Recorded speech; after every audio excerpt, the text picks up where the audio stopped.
Hentikan spekulasi, hapuskan berita yang tidak pasti. Tak pasti, jangan kongsi. Assalamualaikum, salam sejahtera dan salam keluarga Malaysia. Anda sedang menyaksikan Pastikan Sahih, edisi Selasa 8 Februari 2022. Bersama saya, Nadin Nordin.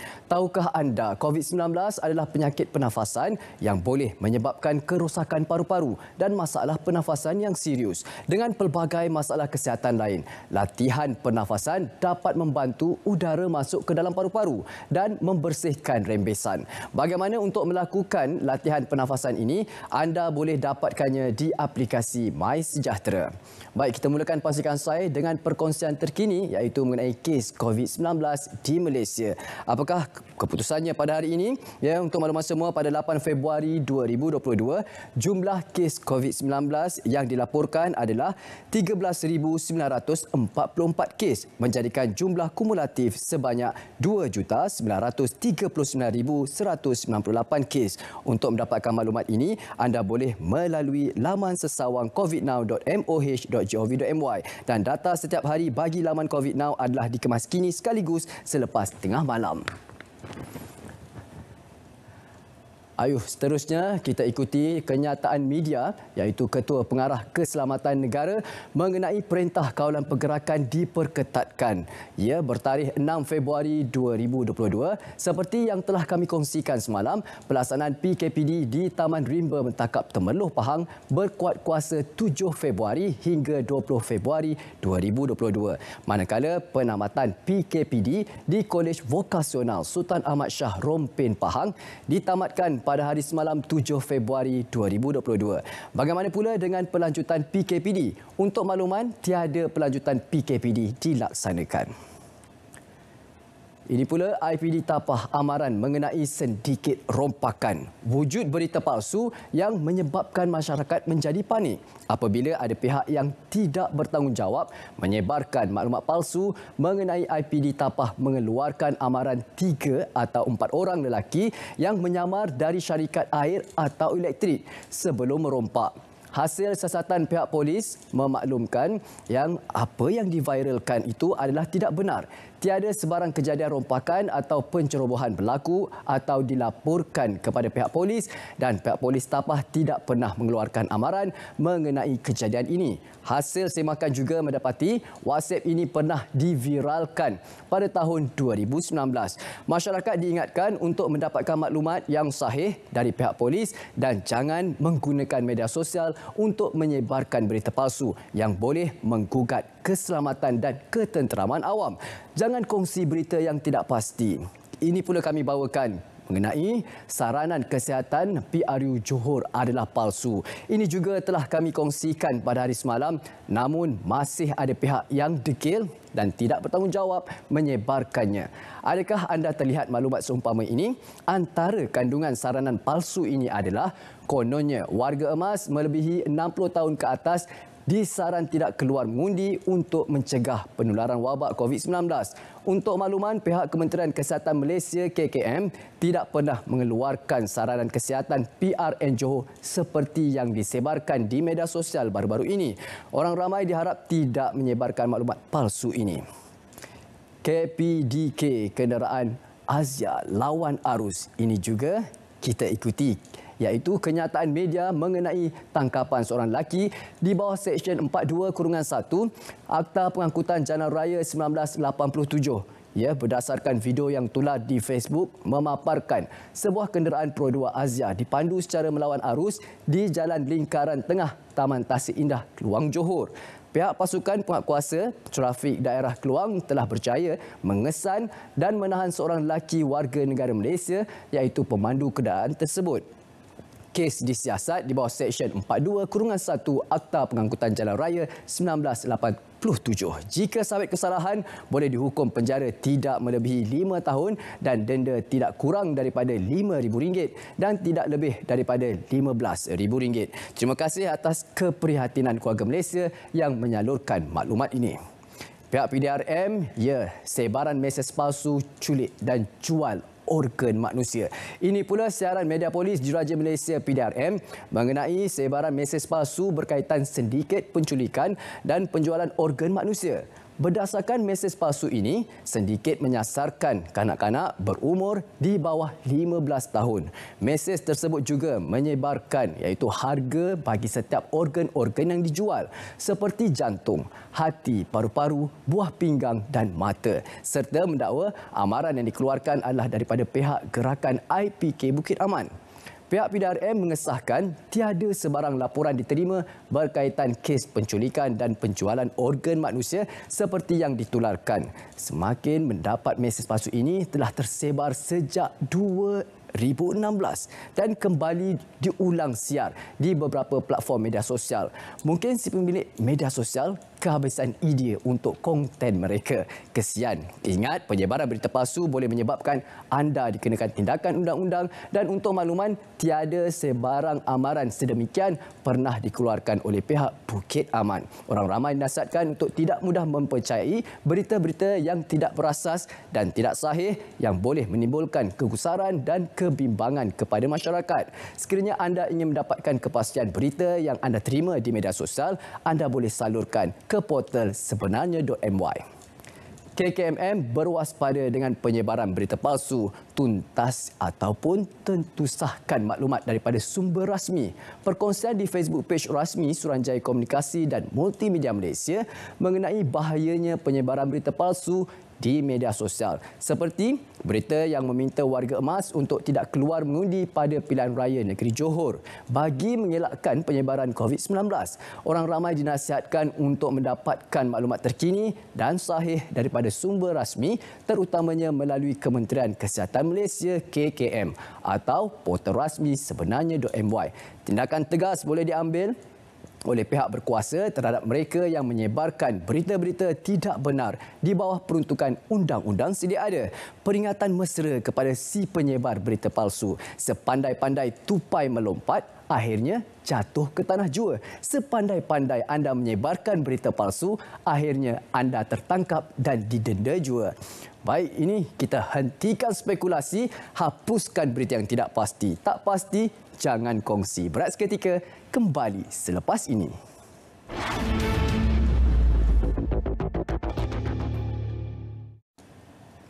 Terima kasih kerana masih lagi setia bersama kami dalam Pastikan Saya. Seterusnya kita bawakan hebahan berita.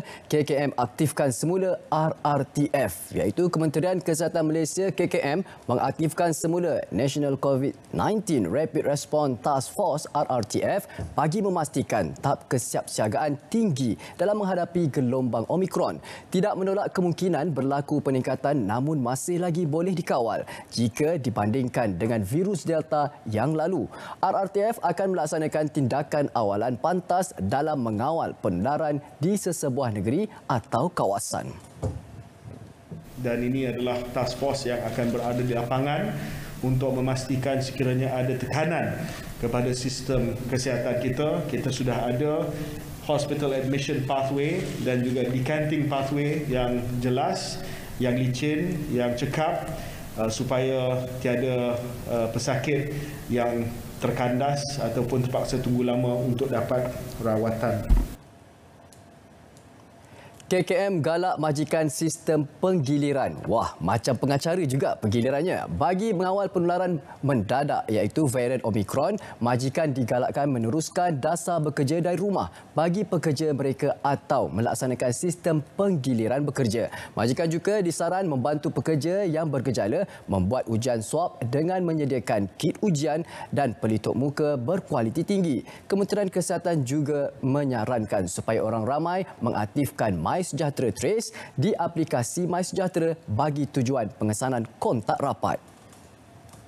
Minta dan merayu juga kepada tempat kerja dapatkan insentif daripada Kementerian Kewangan untuk ubah suai sistem pengudaraan. Ada insentif yang disediakan oleh Kementerian Kewangan. MPN mesyuarat lebih kerap Majlis Pemulihan Negara MPN akan mengadakan mesyuarat lebih kerap susulan cabaran gelombang Omikron yang sedang dihadapi negara dan jumlah jangkitan COVID-19 yang semakin meningkat. Pengerusi MPN Tan Sri Muhyiddin Yassin berkata, MPN akan mengadakan mesyuarat hari ini dan penghujung bulan ini bagi membincangkan langkah-langkah pemulihan negara. Malaysia mencatatkan tren peningkatan jangkitan harian COVID-19 sejak minggu lepas apabila kes positif mencecah 5 angka sebelum ini dengan lebih 99% merupakan kes kategori 1 dan 2. Mengulas mengenai geran penyelidikan MPDP oleh Badan Pemikir Bebas Institut Masa iaitu Depan Malaysia atau Masa, Perdana Menteri yang juga pengerusi Masa berkata MPDP memberi peluang kepada ahli akademik dan pakar-pakar dalam pelbagai bidang untuk terlibat dalam Pelan Pemulihan Negara 2.0 yang sedang dirangka MPN. Beliau berkata MPDP mendapat sambutan menggalakkan dengan sebanyak 134 kertas cadangan daripada 21 institusi pengajian tinggi awam IPTA dan swasta serta badan bukan kerajaan diterima. Lonjakan kes tiada penutupan sektor ekonomi. Kerajaan memberi jaminan tidak akan melaksanakan sekatan atau penutupan beberapa sektor, terutama sektor ekonomi biarpun negara berdepan peningkatan kes COVID-19 dan varian baru Omikron. Jaminan itu juga diberikan kepada pemain industri kecil dan sederhana IKS selepas melihat kepada impak penutupan sebelum ini.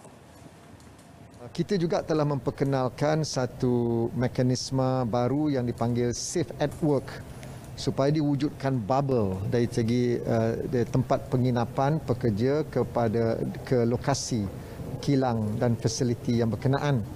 Dan sekiranya ada kes-kes baru, tidak ada keperluan untuk kita menutup keseluruhan kemudahan ini.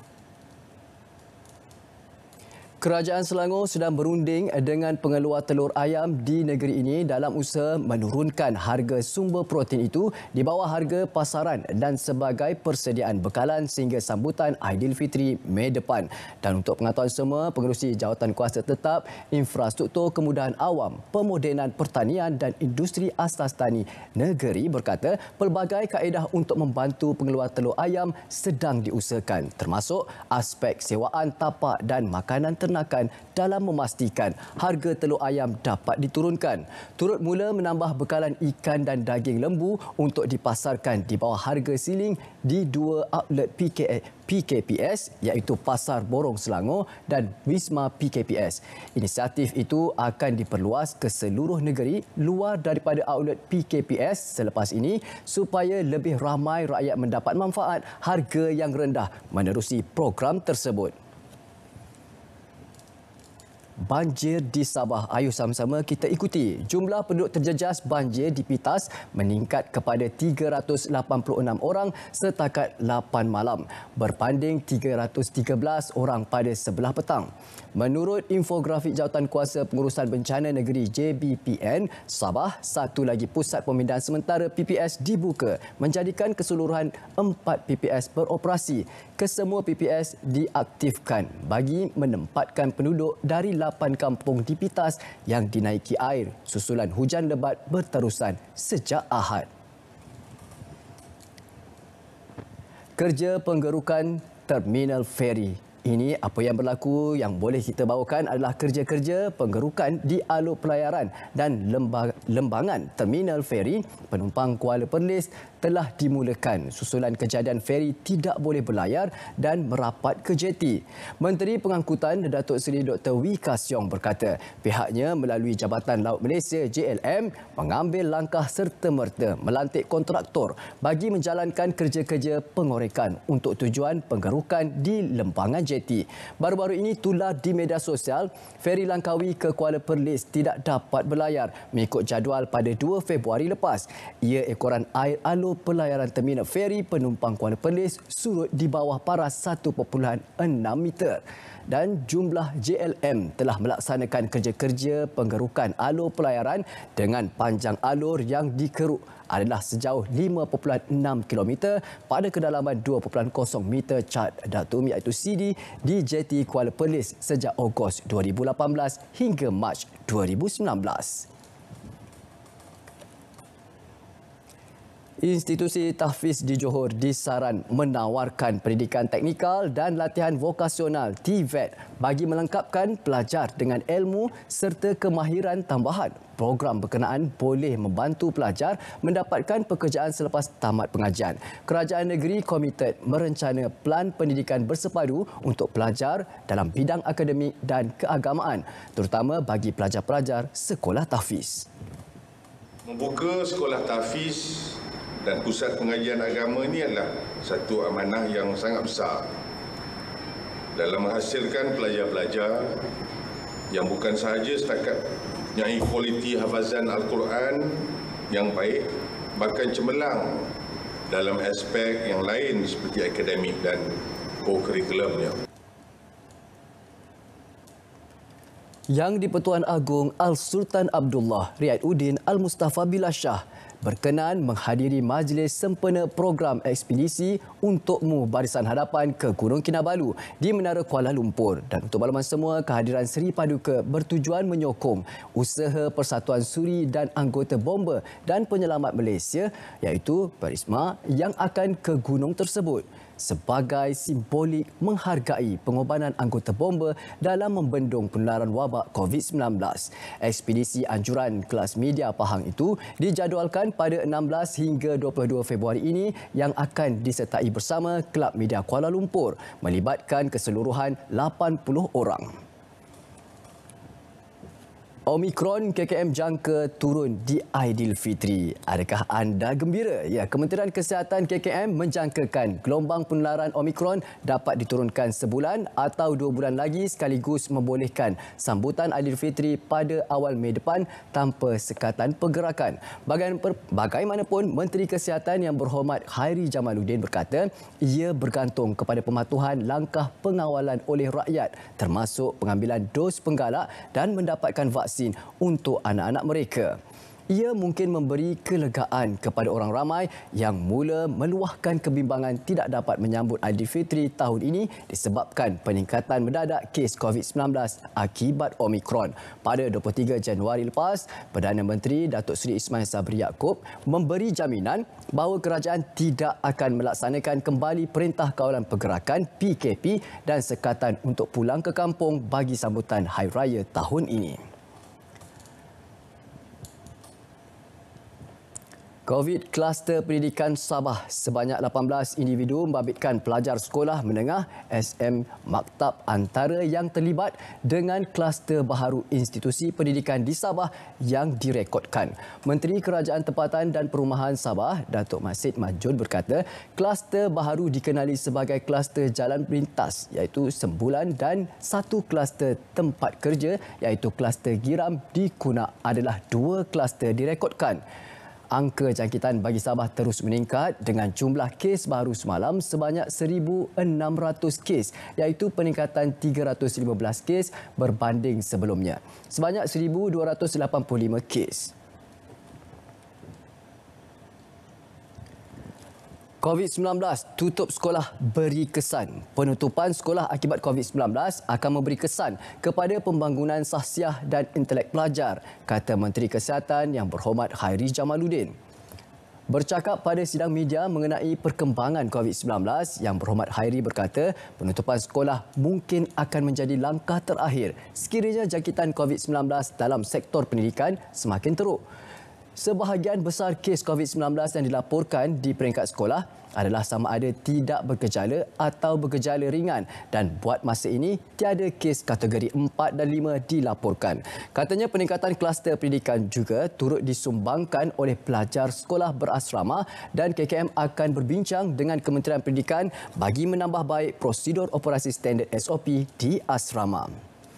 Ini pula buat adik-adik yang memiliki peperiksaan SPM 2021. Sebanyak 3,382 pusat peperiksaan disediakan bagi ujian bertutur dan ujian mendengar iaitu Bahasa Melayu dan Bahasa Inggeris serta ujian amali sains yang peperiksaan Sijil Pelajaran Malaysia SPM 2021 akan beroperasi secara berperingkat di seluruh negara bermula hari ini.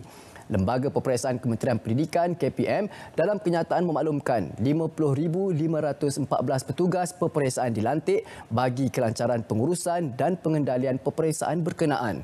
Ujian bertutur Bahasa Melayu akan dilaksanakan bermula hari ini hingga Khamis iaitu 10 Februari 2022. Ujian bertutur Bahasa Inggeris pada 22 hingga 24 Februari ini. Manakala ujian mendengar kedua-dua bahasa itu akan dibuat pada 21 Februari melibatkan 400,197 calon bagi Bahasa Melayu dan 400,187 calon bagi Bahasa Inggeris. Pastikan Sahih berat seketika kembali selepas ini. Terus setia bersama kami dalam Pastikan Sahih.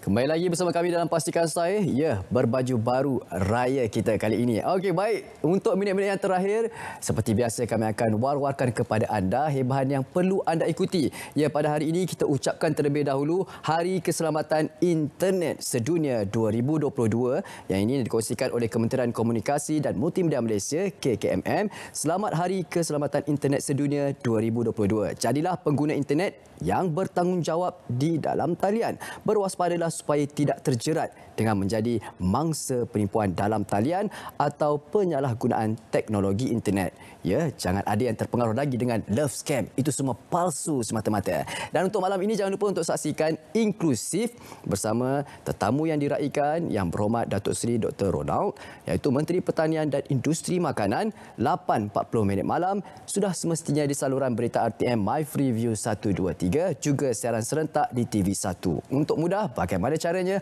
Muat turun saja aplikasi RTM Klik ke telefon pintar anda melalui Google Play atau App Store. Kementerian Pelancongan Seni dan Budaya Malaysia seterusnya berkongsi, jom sertai Photo Challenge 2021 yang bertujuan mencungkil bakat kreatif keluarga Malaysia menerusi lensa kamera dengan penawaran hadiah pakej percutian dan peralatan fotografi bernilai sehingga RM80,000 bagi menggalakkan pelancongan domestik.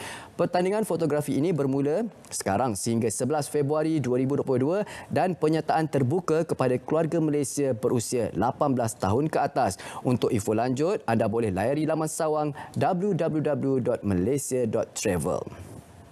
Kementerian Pelancongan juga turut berkongsi kunjungi Hari Kraf Kebangsaan 2022 yang berlangsung dari 23 Februari hingga 7 Mac 2022. Dan untuk makluman semua, dari jam seawal 10 pagi hingga 10 malam bertempat di Komplek Kraf Kuala Lumpur, Jalan Konleh. Maklumat lanjut anda boleh layari juga laman sawang ini www.kraftangan.gov.my atau hubungi nombor yang tertera iaitu 0321613793. Dan ini pula adalah pengecualian bayaran proses UPU online untuk kemasukan pelajar bagi sesi akademik 2022-2023. Bagi lepasan sijil pelajaran Malaysia SPM, sijil tinggi persekolahan Malaysia STPM, staraf sijil tinggi agama Malaysia STAM, asasi matrikulasi dan diploma serta staraf, KPT akan menanggung sepenuhnya bayaran proses UPU online dan itu untuk maklumat dibuka 4 Februari dan ditutup 31 Mac 2022. Ini pula permohonan UPU online bagi kemasukan. Ya, anda bagi kemasukan sesi akademik 2022-2023 dibuka 4 Februari jam 12 tengah hari, ditutup 31 Mac 2022 jam 5 petang. Anda boleh dapatkan maklumat ini sudah semestinya di portal rasmi. Hentikan spekulasi, hapuskan berita yang tidak pasti. Tak pasti, jangan kongsi. Pastikan Sahih sampai di sini saja. Ingat, Pastikan Sahih pada hari esok 3.30 petang di saluran berita RTM My Freeview 123. Ingat selalu jaga SOP demi raya kita tahun ini dan juga demi kemaslahatan kita bersama. Assalamualaikum, salam sejahtera dan salam keluarga Malaysia.